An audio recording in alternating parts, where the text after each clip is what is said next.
prices go up? Excuse me, we haven't asked you to speak yet, please. Right? Okay. Go ahead, please. Go ahead. Go ahead, please. Mr. President, you are meeting Prime Minister Modi of India this afternoon.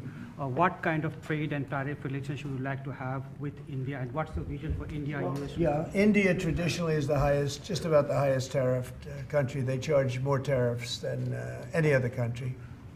And, I mean, we'll be talking about that. But, again, whatever they charge us, we're charging them. So it works out very well.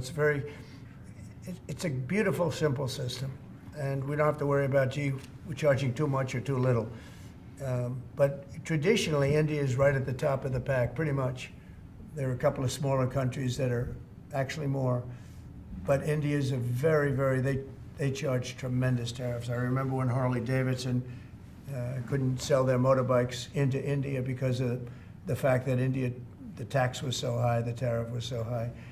And Harley was forced to build, I guess they built, I don't know, that was a while ago, but I think they built a factory in India in order to avoid paying the tariffs. And that's what people can do with us. They can build a factory here, a plant or whatever it may be here, and that includes the medical, that includes cars, that includes chips and semiconductors, that includes everything. If you build here, you have no tariffs whatsoever. And I think that's what's going to happen. I think our country is going to be flooded with jobs. What should consumers expect? Are prices going to go up short-term, Well, long-term? not necessarily. I mean, not necessarily, but I'll tell you what will go up is jobs. The jobs will go up tremendously. We're going to have great jobs for everybody. This is something that should have been done many years ago. China did it. I mean, China did it at a level that probably nobody's ever seen before. If you manufactured a car, you couldn't send it into China. The tariff was so high, so everybody went and they built in China. It was no big secret. So we're going to see, but it's going to mean tremendous amounts of jobs. And ultimately, prices will stay the same, go down.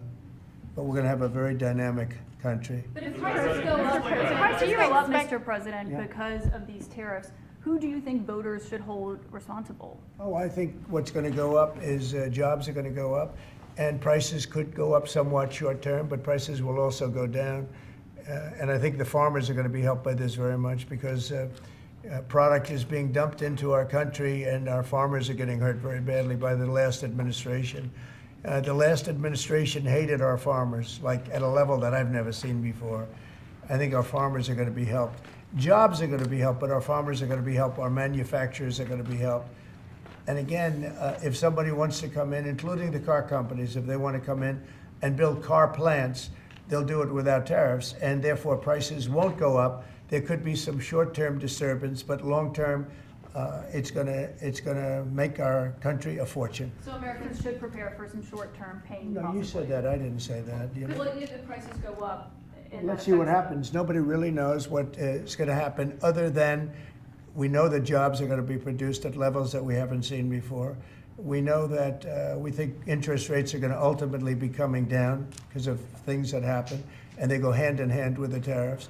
But we think that the prices for some things, many things, it could be all things, will go down. Ultimately, will go down. Mr. President, can you explain the timeline here, sir? There's a period of time for a review, a report, 180 days. Sure. What's the earliest date that you think tariffs will actually be implemented and executed? Well, I would say, maybe I'll ask Howard to answer that, because he's going to be the one that's implementing. What do you think? Our studies should be all complete by April 1st.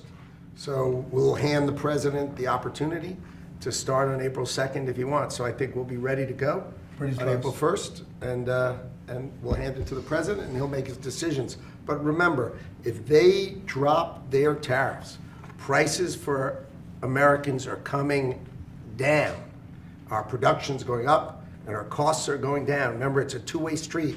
That's why it's called reciprocal. Have you spoken to any American CEOs directly about this? Are they calling you and asking I've for spoken to many, and many love it. And they say this is going to be the thing that makes our country really prosperous again. And this is going to be what pays down to $36 trillion in debt and all the other things. And this is going to be This is an amazing day.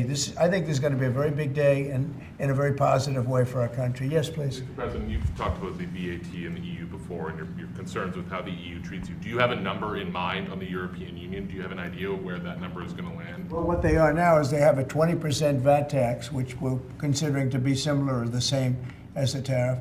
Plus, they charge lots of fees, and they're doing something else. European Union's been very tough on our companies. They sued Apple, they sued Google, they sued Facebook, they sued many other companies, and they're American companies, and the kind of numbers are staggering. And the court system over there is not very good to our companies. If you know that Apple had to pay, I think, $16 billion in a penalty, a court case that was really shocking because most people thought they would have won that court case, people that watched it. So they've been very tough. Airlines have called me up and they said, could you help us with Europe because they're charging us so many different fees. I got a call from the head of American, United, and other airlines saying, every time we land a plane, we get just absolutely killed by the European Union. And so they haven't been treated as good. We think the European Union is wonderful. We all love Europe, love the countries in Europe, but European Union has been absolutely brutal on trade. Canada's been very bad to us on trade, but now Canada's going to have to start paying up. And Canada's been tough on the military because they have a very low military cost. They think we're going to, protect them with our military, which is unfair. So Canada's going to be a very interesting situation because, we just don't need their product. And yet they survive off the fact that we do 95% of what they do. And Canada is just absolutely, I say it, and sometimes people smile and sometimes they say, great idea, but Canada, their taxes would come down greatly, their security would go up greatly. Amazing things happen to Canada, and really Canada in this particular, why would we pay $200 billion a year in subsidies to Canada when they're not a state? You do that for a state, but you don't do that for somebody else's country. So I think Canada is going to be a very serious contender to be our 51st state. Negotiations ongoing with Canada. There was obviously a delay in implementing those tariffs. I spoke to Governor Trudeau on numerous occasions, and we'll see what happens. But it just sets up so good for them. Look, the people would pay much less tax than they're paying right now. They'd have perfect military protection. They don't have any military protection because and you take a look at what's going on out there. You have Russian ships, you have China ships, you have Chinese ships, you have a lot of ships out there, and people are in danger. This is a different world today. It's a different world. They need our protection. Yes. You just mentioned Elon Musk and the efforts that he's undertaking with your authority. You granted him new authority this week. Will he secure any new government contracts while he is working on DOGE? No, not if there's a conflict. If there's no conflict, I guess what difference does it make? But we won't let him do anything having to do with the conflict. Are you personally checking to make sure there's no conflicts of interest? Yeah, I am. He answers to you. Sure, he does. First of all, he wouldn't do it, and second of all, we're not going to let him do anything where there's a conflict of interest. Mr. President, your negotiations with the EU are there's discussions ongoing already. How quickly do you expect that you'll hear back from them about any of these other measures? I can't tell you, yeah. The EU's been very nasty. It's just been, they haven't treated us properly. Look, we were great to them on NATO. Essentially, it's a similar group of countries. When I came in, my first term, I raised their fees. I mean, they were not paying. We were paying for, in my opinion, almost all of NATO. And now, I had the bad moment with the press where the press said, well, does this mean you won't protect them? And I said, I won't protect them if they're not paying. But because I said that, the Secretary General, as you know, said it was the greatest thing he's ever seen because the money came pouring in. But they don't treat us right on trade. They don't treat us right on the military either. I mean, if you look at Ukraine, we're in for probably $200 billion more than Europe. Why are we in for more than Europe? We're in for more than Europe. I mean, think of it, or NATO. I mean, let's call it NATO because Canada's in. By the way, Canada is just about the lowest payer also, they shouldn't be. are just about the lowest payer in NATO, in addition to everything else. So Canada's really been taken advantage of. And if they had to pay just something modestly fair, they wouldn't be able to succeed as a country. And that's why I feel they have to become a state. Yes, ma'am. Thank you, very Mr. President. critical Is it your expectation that partners will offer major concessions and that you actually don't end up applying those tariffs? No, I think that a lot of them will stay the same, and whatever they pay, I'll pay. I mean, we'll have a lot of them stay the same. I think some, look, I heard they, as an example, EU lowered their tax on cars down to the exact same amount. That they were much higher. They were approximately 5 times higher, and they lowered them down to the exact tax that we're charging. That took place like yesterday or the day before. Is that a correct statement? I think so, yeah. Do you expect any exemptions or waivers? I don't expect that, no. This is a simple system. I mean, there wouldn't be any. And in the case of Apple, I gave them a waiver, an exemption in my first term because Samsung was in South Korea. And Samsung didn't have to pay the tax because it was a tax on China. And Apple makes a lot of their product in China. So I did that because it wouldn't have been fair. But now this applies to everybody across the board. This is a much simpler way of doing it, much better way. You had that major call yesterday with President Putin of Yeah. Russia. President Zelensky responded today basically saying any agreements they won't accept unless they're made with Ukraine. Will Ukraine have a seat at that table for those Of negotiations? course they would. I mean, they're part of it. We would have Ukraine, we'd have Russia, and we'll have other people involved too. A lot of people, a lot of forks in the. A lot of forks in this game. I'll tell you what, this is a very interesting situation, but the Ukraine war has to end. The young people are being killed at levels that nobody's seen since World War II, and it's a ridiculous war, and it has to end. We had a good talk with President Putin. I had a good talk with President Zelensky, very good talk. And somebody said, oh, I should have called Zelensky first. I don't think so. I mean, we have to find out whether or not Russia wants to make a deal. I know that Zelensky wants to make a deal, because he told me that. But I now know that Russia wants to make a deal. Did you ask Secretary Hegseth to walk back his comments yesterday saying Ukraine won't join NATO and won't go back to pre-2014 borders because those are bargaining chips you could use? No, I didn't. Somebody told me to, but I thought his comments were good yesterday, and they're probably good today. They're a little bit softer, perhaps, but I thought his comments from yesterday. I thought his comments yesterday were pretty accurate. I don't see any way that a country in Russia's position could allow them, just in their position, could allow them to join NATO. I don't see that happening. And long before President Putin, Russia was very strong on the fact that I believe that's the reason the war started, because Biden went out and said that they could join NATO, and he shouldn't have said that. As soon as he said that, I said, you know what? You're going to have a war now, and I was right about that. This is a war that would have never happened if I were president. But you don't think it's President Biden's fault, not President Putin? I mean, he's the one. I think Biden is incompetent, and I think when he said that they could join NATO, I thought that was a very stupid thing to say. I thought when he said, well, it depends if it's a minor incursion. In other words, it's okay if Russia does a minor incursion. I thought that was a very foolish thing to say. When should we expect on auto? Got it started. The other thing that got it started was how badly Milley and these stupid people, the bad generals, how badly they did with Afghanistan. I was going to pull out, but we were pulling out with dignity and strength, and we were going to take our equipment with us and everything else. They are, I mean, what they're doing is, what they did with that, I think Putin looked at that mess and he said, wow, this is a great time, I'm going to go in. But what the Americans said, I'm not blaming Americans, but I will say what they said had a big influence on his deciding to go in. Yeah. When Elon Musk met with Prime Minister Modi earlier today, did he do so as an American CEO or did he do so as a representative of the U.S. government? Are you talking about me? No, Elon Musk. Elon, I don't know. They met, and I assume he wants to do business in India.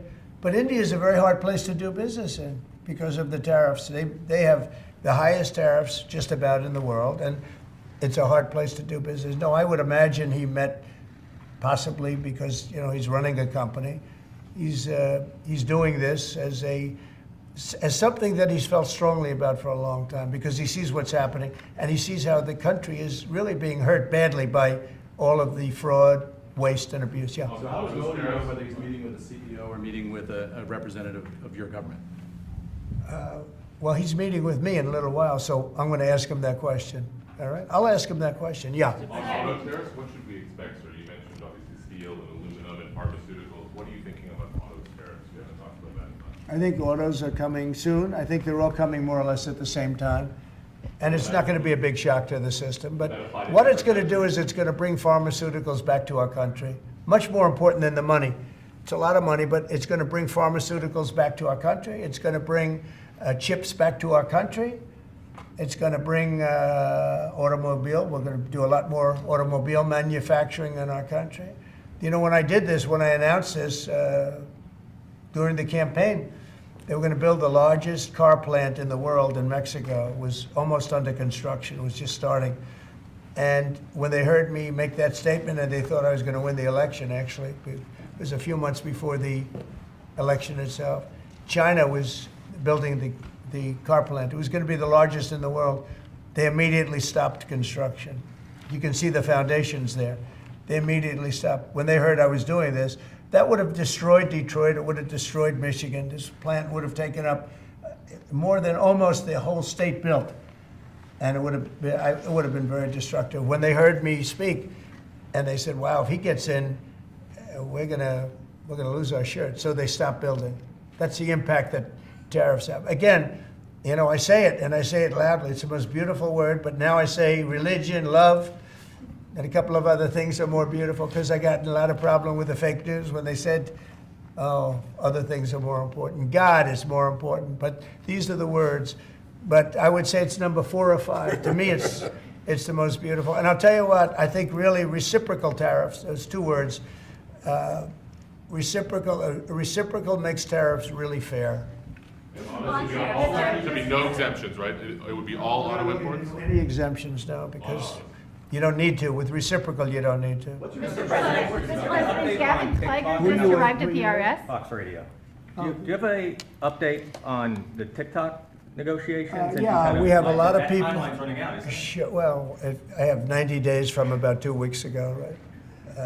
And I'm sure it can be extended, but let's see, I don't think you'll need to. We have a lot of people interested in TikTok, and I hope to be able to make a deal. I think it would be good. You know, people have learned it's very popular, and we'll have to probably get approval from China to do it. But we have a lot of people that are interested, and a lot of people, I think China will be interested because it's to their benefit too. So I look forward to that. But we have a lot of people that are interested in TikTok, quite a few. Mr. President, Doge workers arrived today, Gavin Clegg and others arrived today at the IRS. Do you expect to close the IRS, or what are you expecting? No, I don't expect it, but I Someday. think that the Internal Revenue Service will be looked at like everybody else. Just about everybody's going to be looked at. So it's they're doing a hell of a job. It's an amazing job they're doing. And you know, that force is building. I call it the force of super geniuses, but it's building. And you know, they go up and they talk to some of the people about certain deals, and the people get all tongue-tied. They can't talk because these people get it. They're very smart people. We need smart people. Yes, Brian. On tariffs, sir. Yeah, Brian. Yes, sir. Mr. President, I know that during the campaign, it was huge in Pennsylvania as far as bringing back manufacturing. Have we talked to any CEOs since the tariffs were announced on steel and aluminum? What's the feedback from those? They are in love with it. As you know, in Pennsylvania, U.S. Steel is through the roof. They're all through the roof. That's why I didn't want U.S. Steel to make a deal with Japan or anybody else. I think it's going to do great.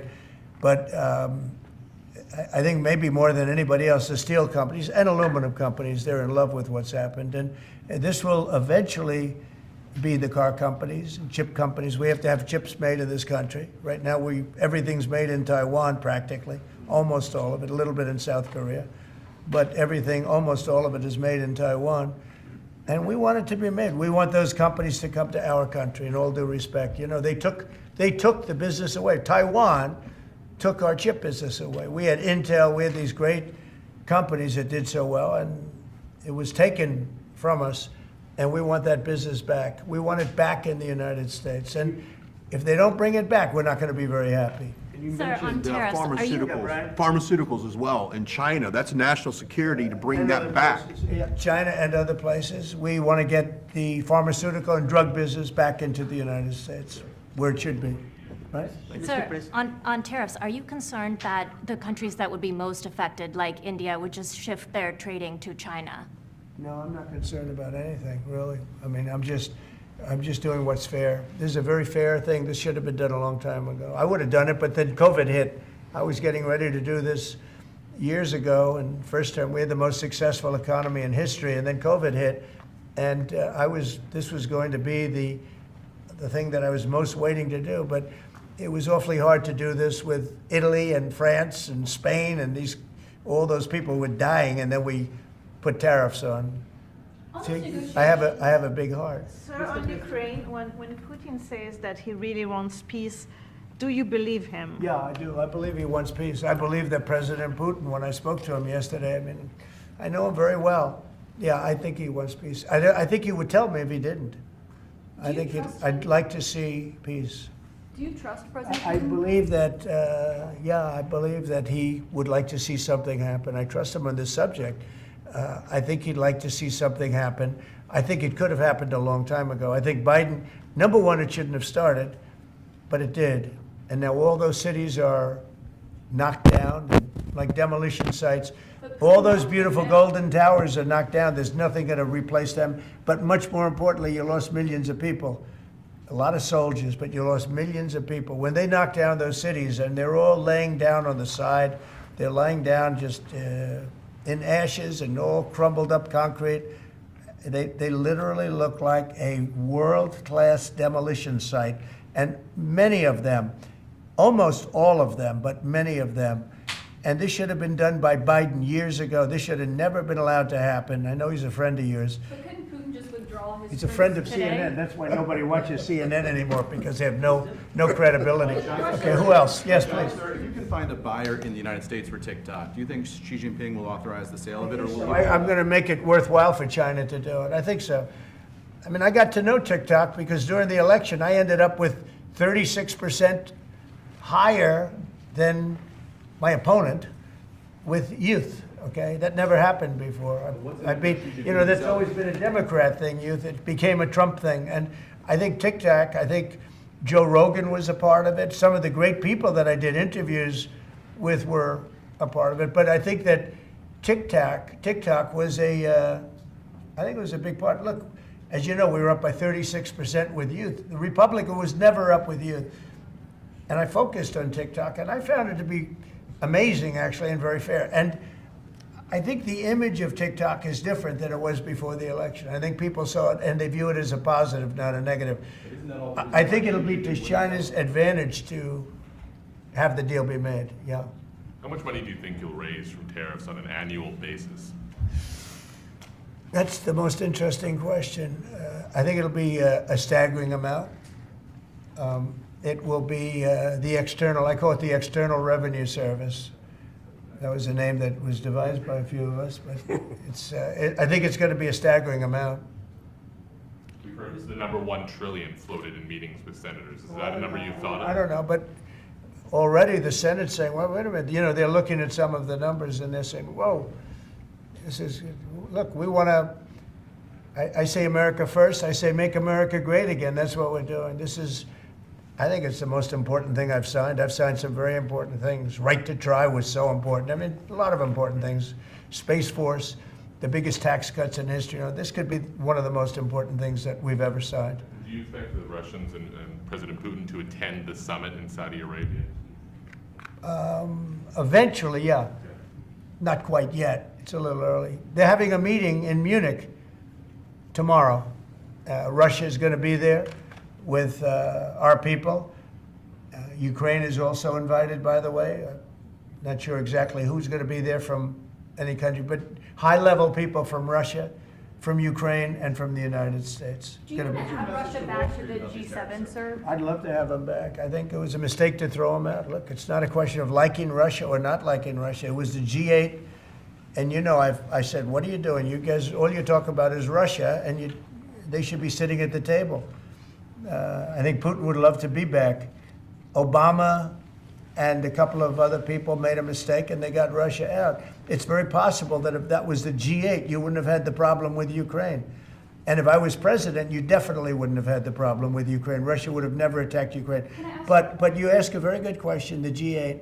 It used to be the G8, and then these people threw them out. And I was arguing with Trudeau and with numerous of the people. Actually, Prime Minister Abe, a great man from Japan, agreed with me 100%, and some of the others did too. But I got there, it was the G7, as you know. They had already been terminated.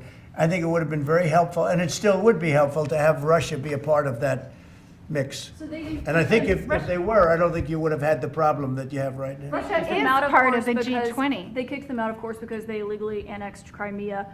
I mean, how would you have responded if Russia invaded or took over? They took Crimea during Obama. 2014. They took, well, now they're looking to take the whole thing. Then they took a big chunk of land and people, as you know, during Bush. And now they're trying to take the whole thing during Biden. You know, the only one that didn't give them anything is Trump. They never took anything with Trump, nothing, not 2 inches of property of land.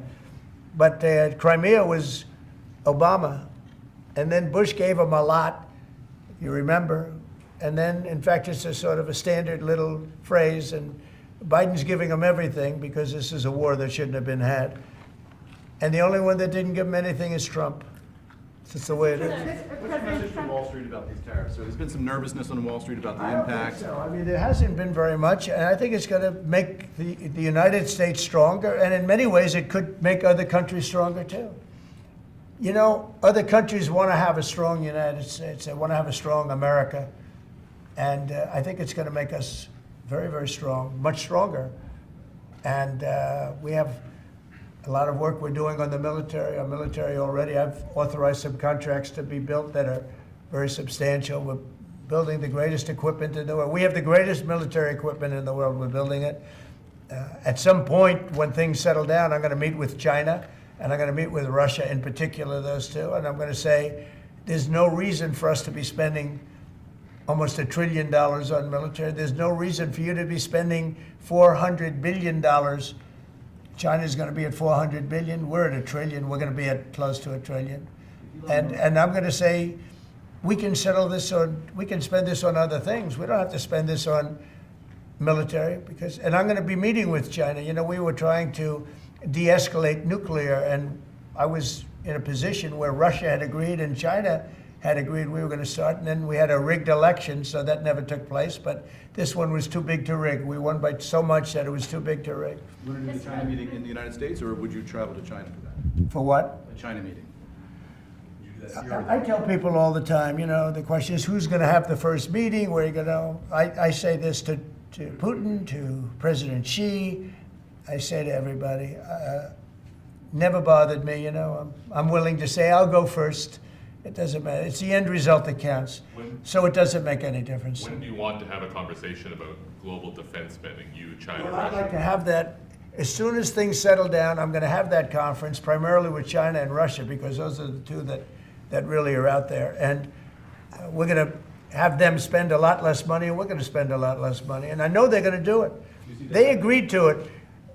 We were talking about denuclearizing, and President Putin and I agreed that we were going to do it in a very big way.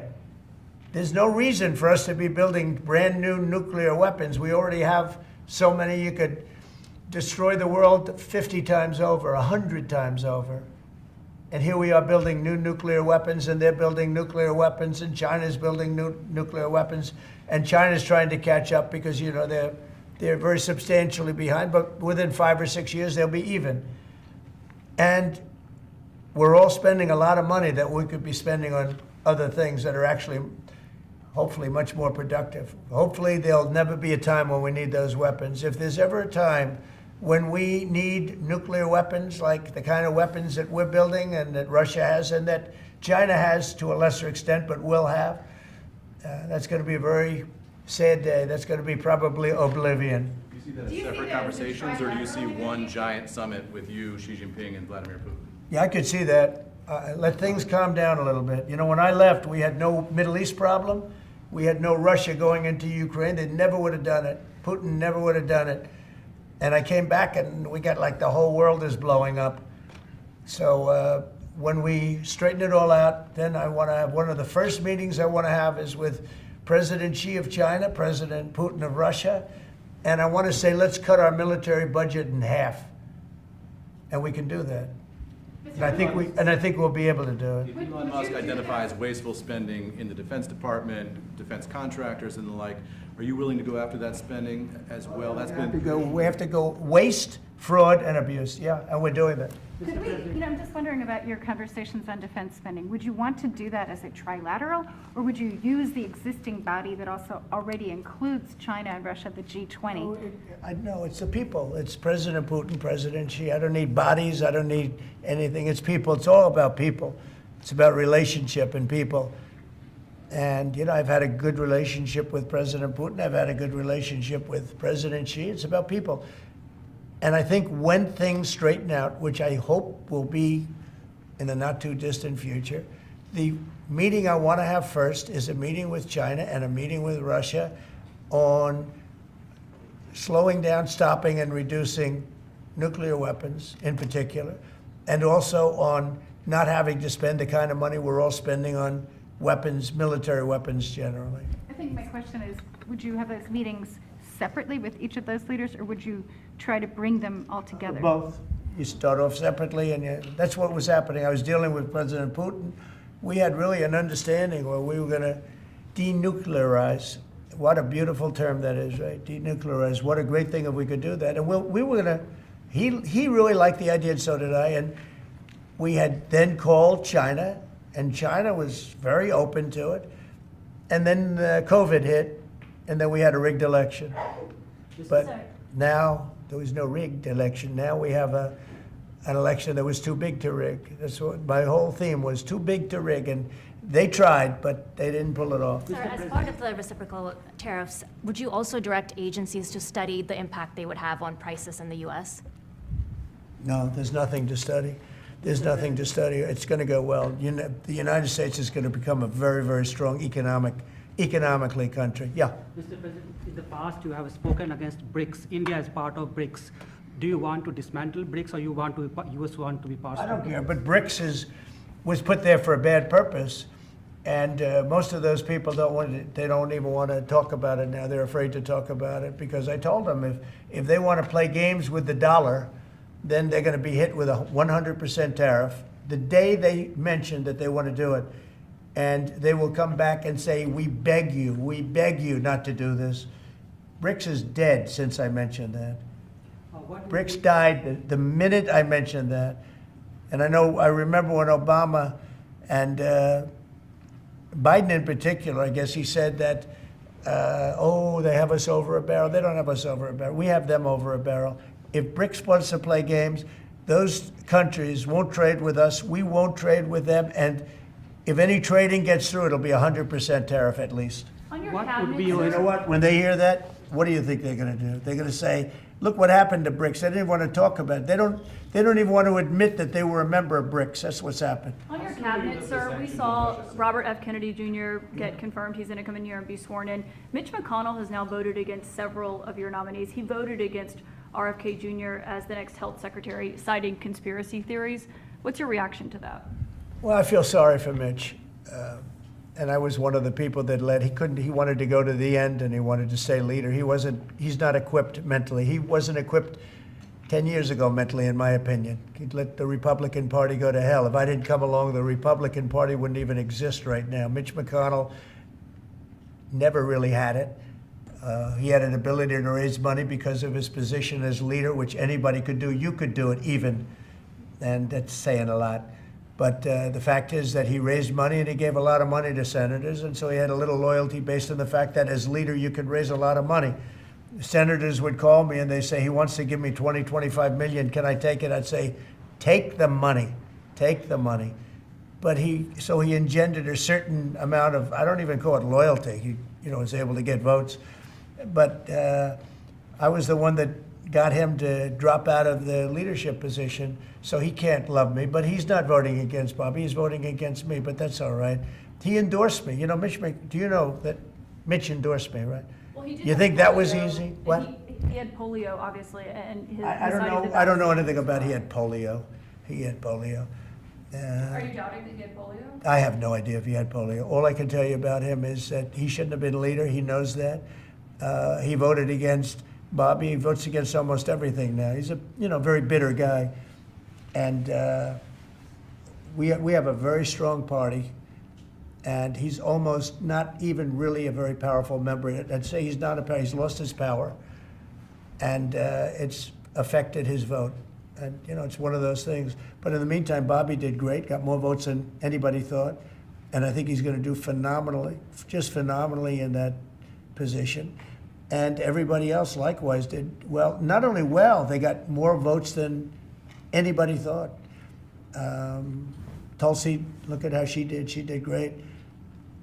Marco got 99 votes. How about that? And Marco got 99 votes.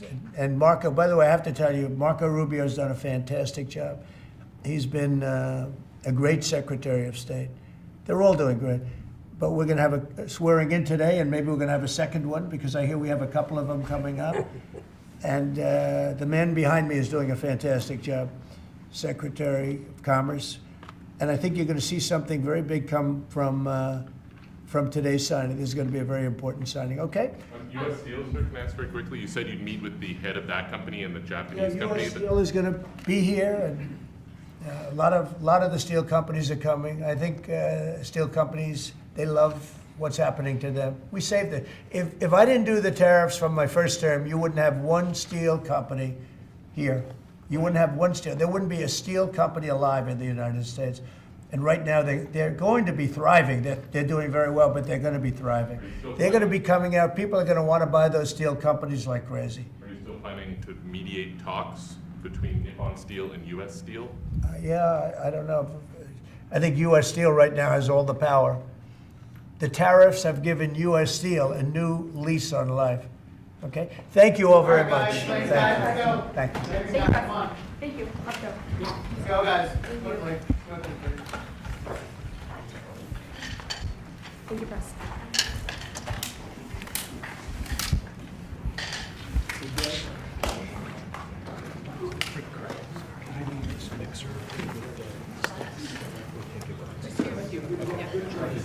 We leave the stage, right? Okay.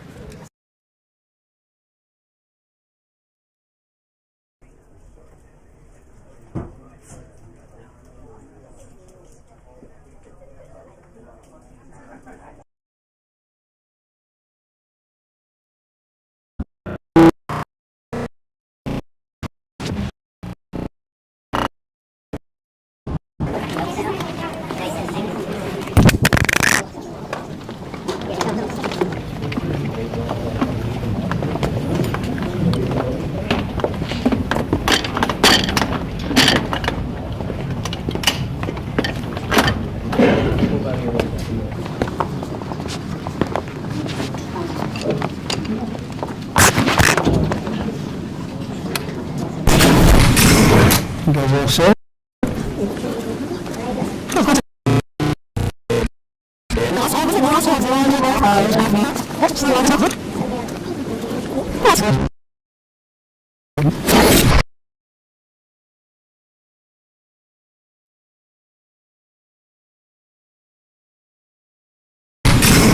You guys all set?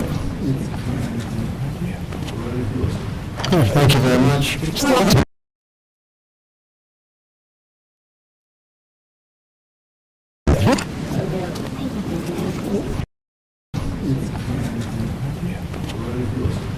Thank you very much. And thank you all for being here. It was very exciting. This is a very exciting day we just had a big tariff meeting, reciprocal tariffs. Should have been done 30 years ago, wasn't, but it is now. It's a big moment, actually.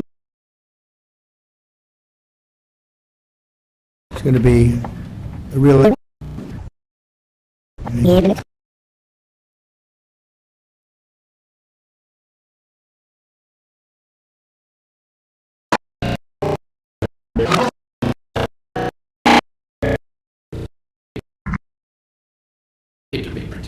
And whether you're in a blue state or red state, I'm going to do everything I can to work with you, whether you're Democrat or Republican, to restore child's health in this country.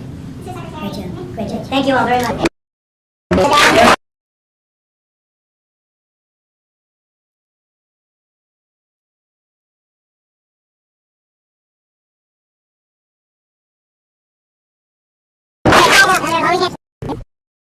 Great job. Thank you all very much. All right, guys.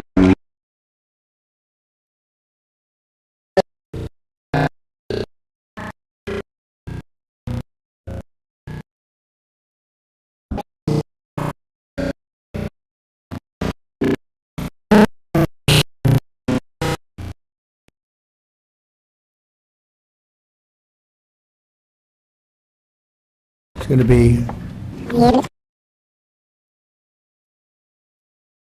It's going to be a real honor for me to introduce Robert F. Kennedy Jr., take the oath of office and officially become. 4 years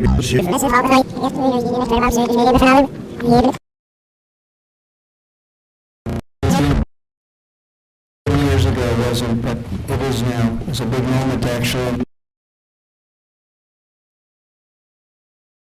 It's going to be.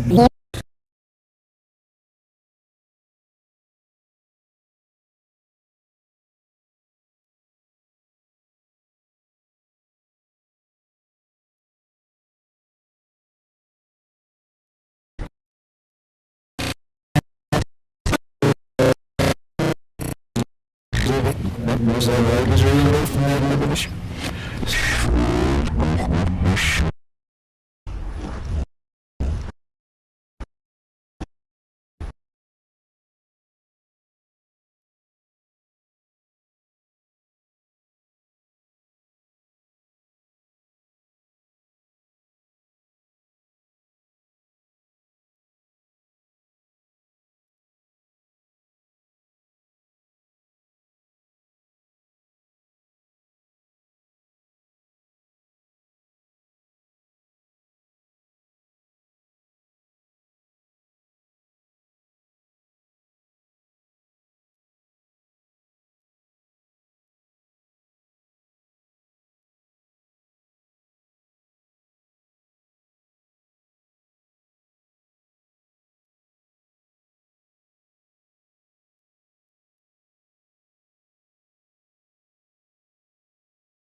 Reciprocal tariffs should have been done 40 years ago, it wasn't, but it is now. It's a big moment, actually.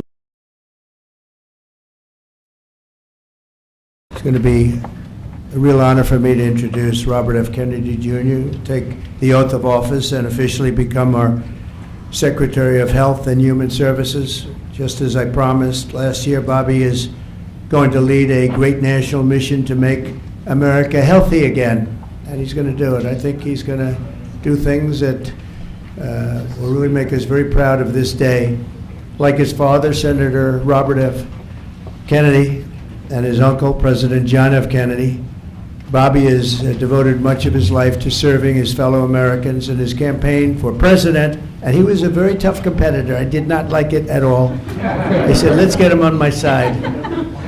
But in his campaign for president in 2024, Bobby brought together a coalition of supporters across party lines, and he really worked very hard, and he had tremendous support, unbelievable support, and I think a lot of that support came my way when we decided to do a little merger, and it was really great, and it was very loyal, incredible people. They believe in him so strongly because he's a fierce advocate for the health of our children and for the values of free speech, democracy, and peace. And people are going to be very impressed, I have no doubt. I've known him a long time. He's been a friend of mine a long time. Perhaps most importantly, though, Bobby created a nationwide movement made up of millions and millions of mothers and fathers and young people and concerned citizens of every background who want to end and this horrible chronic disease crisis that exists in America. He's absolutely committed to getting dangerous chemicals out of our environment and out of our food supply and getting the American people the facts and the answers that we deserve. After years in which our public health system has squandered the trust of our citizens, and they really have. They don't trust us. They don't trust anybody, frankly. They've gone through hell. There's no better person to lead our campaign of historic reforms and restore faith in American health care. And Bobby's going to do it. The United States spends more money in health than any other country on earth, but we're growing sicker every year. We're not as healthy as countries that spend just a fraction of what we spend, so there's something wrong. He's going to figure it out. In recent decades, we've seen staggering increases in cancer rates across all age demographics, including more than 40% increase in childhood cancer since 1975. Who can believe that? And an explosion in other chronic childhood illnesses.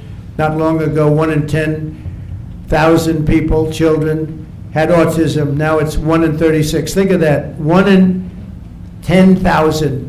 1 in 10,000. Now it's 1 in 36. Who can believe that? There's something wrong. There's something wrong. And I think it's something that can be found out. In 2022, more than 40% of children had at least one chronic health condition, and today nearly 80% of young adults do not qualify for military service, in large part for health reasons. Think of that, 80%. Something is wrong, and that's why immediately after Bobby is sworn in, I will be signing an executive order establishing the President's Commission to make America healthy again. We have some great people on that commission. Chaired by our new secretary, this groundbreaking commission will be charged with investigating what is causing the decades-long increase in chronic illness, reporting its findings, and delivering an action plan to the American people. And it's going to be a plan that people are really waiting to hear. Bobby, I want to thank you. You've gone through a lot. It's taken great courage. You've been amazing, actually. I'd call him and say, you're going to be okay. And he said, I know, I really do. He's really been supported amazingly by Cheryl and his family. And it was very tough. It was a very nasty group of people that were after him, but he was tougher and he was smarter than they are. And that's why he's here today. There are very few people that could have withstood the assault, but he was able to. So I just want to congratulate you, and we have a very special person here to swear you in, a man that I think has done just, I think he's just an amazing man. As you know, his name happens to be Gorsuch, and he's a member of the Supreme Court in extremely good standing. He's highly respected by everybody, and I didn't know, are you two friends or something, or did this just happen to be the justice? Did this just happen to be the luck of the draw? What happened? I reached out to him. Did you reach out? Well, you reached out to a very good man, so please, if you would. Thank you very much.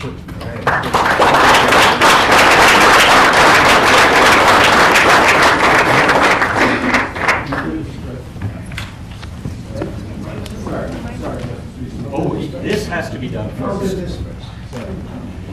I'm going to make this a good one, right?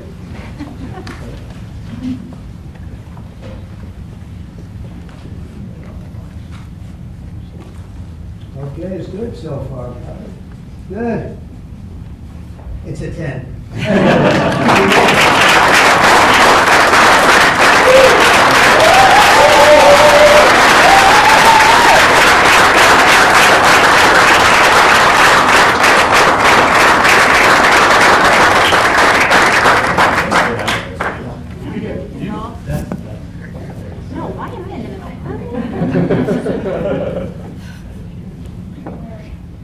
Go in there, get the kids in there. Go in there, get the kids in there.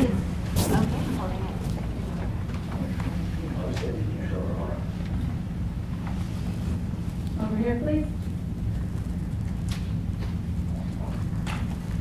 All right.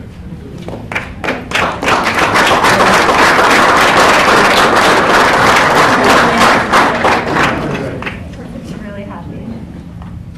Would all the family like to join? Yeah, sure. All right. Please place your left hand on the Bible and raise your right. Repeat after me.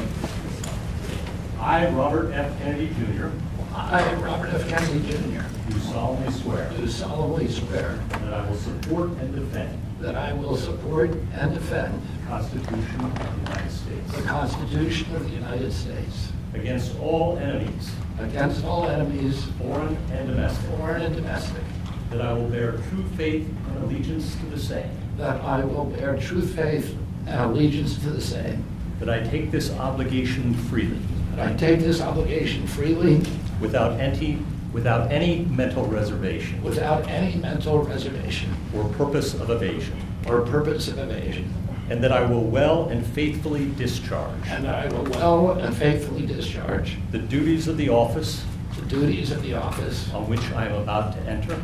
on which I'm about to enter. So help me God. So help me God. Congratulations, Mr. Secretary.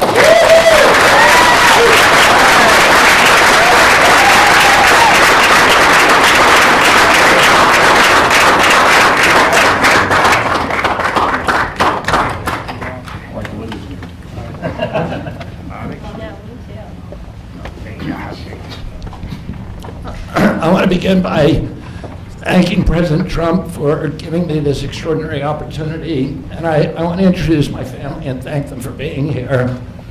My wife Cheryl, my cousin Anthony Shriver, my daughter Kik, my other daughter Kira, Carolina Shriver, Joey Shriver, Jackson Hines, and Amaryllis Kennedy. And I want to thank all of you for your support and throughout this whole 2.5-year journey. My first time in this Oval Office was in 1961, and I came here to meet or 1962. I came here and I had a meeting with my uncle, who was president then, where we talked about the environment. He was involved deeply, as we all know, in restoring physical fitness in this country. He challenged at one point during his administration, he challenged Americans to do a 50-mile walk, which I ultimately did, but I remember the day that my father completed his walk. We were staying up at Camp David, and my father came in after 18 hours walking on the C&O towpath with his feet bleeding and blisters on them. My father had one of his best friends was Al Lowenstein. And Al Lowenstein ultimately was a congressman from New York who was assassinated himself in 1980. But Al Lowenstein had started the Dump Johnson movement to get rid of President Johnson and end the Vietnam War. And at the time that he started it, people just thought it was a fool's errand. And ultimately, he asked my father to run for president against Johnson. My father wouldn't do it at that time, and he asked Gene McCarthy. McCarthy did it, and he joined that campaign. And my father ultimately ran, and Johnson then dropped out. So Al Lowenstein had succeeded. And although Al Lowenstein was on the other side now, running against my father with Gene McCarthy, my father wrote him a note, a quote from Emerson, where he said, if a single man plant himself firmly on his own ideal and there abide, the whole wide world will come around to him. For 20 years, I've gotten up every morning on my knees and prayed that God would put me in a position where I can end the childhood chronic disease epidemic in this country. On August 23rd of last year, God sent me President Trump. All right. And he gave me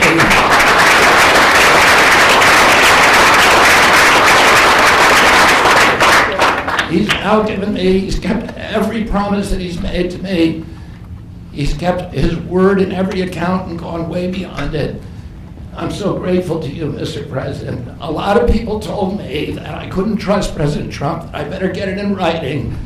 And we did a handshake, and everything that he told me he was going to do, he has done.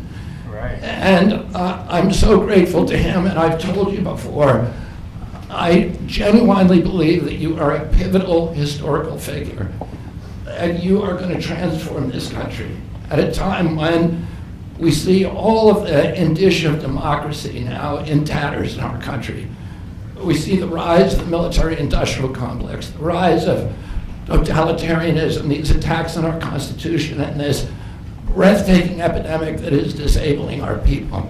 President Trump has promised to restore the American dream in this country. A healthy person has 1,000 dreams. A sick person only has one. 60% of our population has only one dream, that they get better. President Trump has promised that he's going to restore America's strength. But we can't be a strong nation if we have a weak citizenry. If people are sick, 60% of our people are sick, 77%, as President Trump mentioned, of our children cannot qualify for military service. And we need a man on a white horse now. We need somebody who is willing to come in and has the spine and the guts and the strength to challenge orthodoxies, to stand in the way of vested interests, and to break institutions that have turned against our democracy. President Trump has shown again and again that he is that hero. And most recently, I greatly appreciate, and I called you the day that you announced the termination of USAID. My uncle started USAID in 1961 for humanitarian purposes, to put our country on the side of the poor. It has been captured by the military-industrial complex. It has become a sinister propagator of totalitarianism and war across the globe. And very few people understand how sinister this agency really is. And President Trump saw that, and he stood up to it with a masterstroke. And we want to do the same thing with the institutions that are stealing the health of our children. We need a revolutionary figure, and you are that figure, and I'm very grateful for you for giving me this opportunity. I want to recognize some of the allies that I've had in this battle for a long time. Senator Rand Paul, Senator Ron Johnson, Senator Roger Marshall, Marjorie Taylor Greene, and Buddy Carter, who've all been champions of the MAHA agenda before I even came along. I'm very grateful for you for standing strong. Thank you very much, President.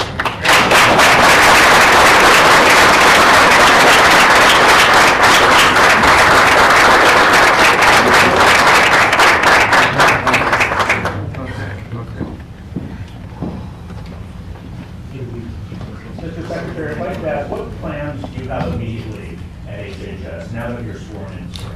He's going to be running it.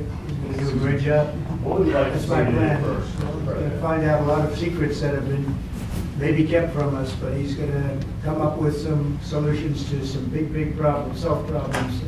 I think he's going to go down in the record books. I really have confidence. This group has great, even Rand has confidence.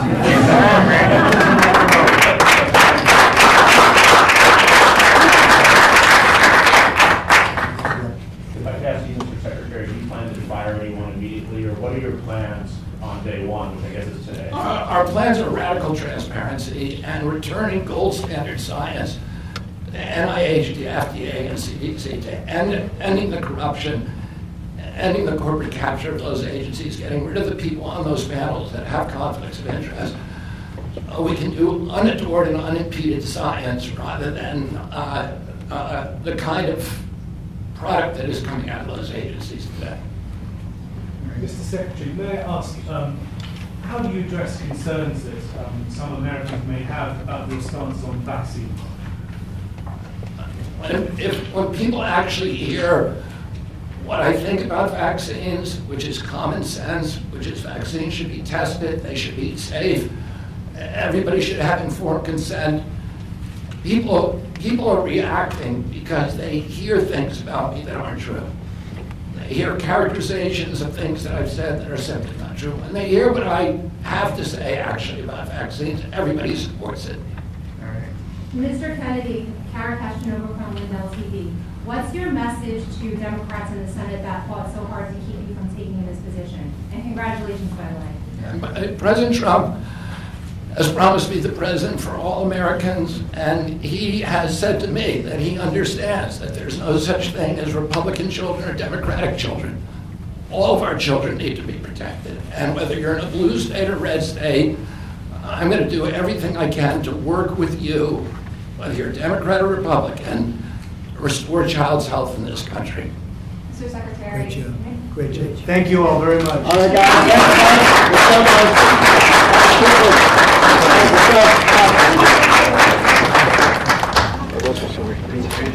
Thank you. Thank you, guys. Let's go quickly, please. Quickly, guys. Come on.